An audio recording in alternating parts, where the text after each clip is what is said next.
आज हिमाचल सरकार द्वारा पंचायती राज संस्थाओं के चुनाव टालने के लिए सुप्रीम कोर्ट में दायर एसएलपी से स्पष्ट हो गया है कि कांग्रेस पार्टी ये चुनाव करवाना नहीं चाहती। हमारे संविधान में व्यवस्था है कि हर संस्था, चाहे वो पंचायती राज संस्थाएं हो, चाहे शहरी निकाय हो, चाहे विधानसभा हो या लोकसभा हो, हर 5 साल के बाद इनके चुनाव होते हैं। ये लोकतांत्रिक व्यवस्था है। परंतु वर्तमान सुक्खू सरकार इन चुनावों को शुरू से ही टालने का प्रयास कर रही है।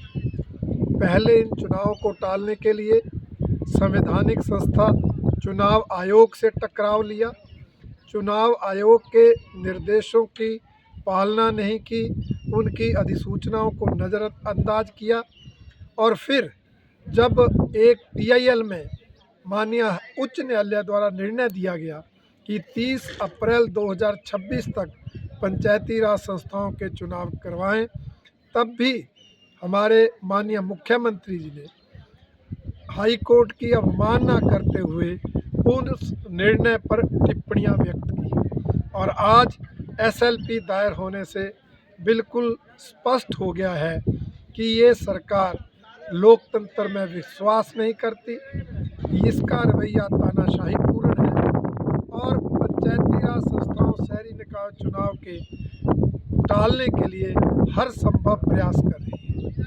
भारतीय जनता पार्टी का मानना है कि हिमाचल प्रदेश की इस सुक्खू सरकार ने 3 सालों में कोई जनहित में काम नहीं किया, कोई विकास कार्य नहीं किए, कोई जन कल्याणकारी योजना शुरू नहीं की। उल्टा जो पिछली भारतीय जनता पार्टी की सरकार के समय चले विकास कार्य थे वो ठप पड़ गए।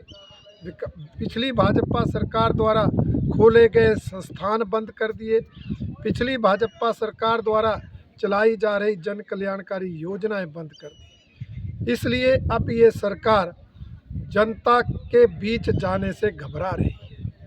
3 सालों में इन्होंने चुनावी वायदे तो क्या, चुनावी गारंटियां तक पूरी नहीं की। इसलिए किस मुंह से जनता के बीच जाए, इसलिए ये सरकार चुनाव टाल रही है। कांग्रेस प्रत्याशियों की संभावित हार को देखकर इस सरकार ने इन चुनावों को बार बार टालने के लिए हर संभव कोशिश की है। भारतीय जनता पार्टी सरकार के इस अलोकतांत्रिक एवं तानाशाहीपूर्ण रवैये की कड़ी निंदा करती है और इस बात की भी आलोचना करती है कि इस सरकार ने चाहे शहरी निकाय हो, चाहे पंचायती राज संस्थाएं हों, उनके चुने हुए जनप्रतिनिधियों को हटाकर उनको चलाने के लिए प्रशासक नियुक्त कर दिए हैं। वो भी अलोकतांत्रिक है, गैर संवैधानिक है। इसलिए भारतीय जनता पार्टी उसकी भी कड़ी निंदा करती है।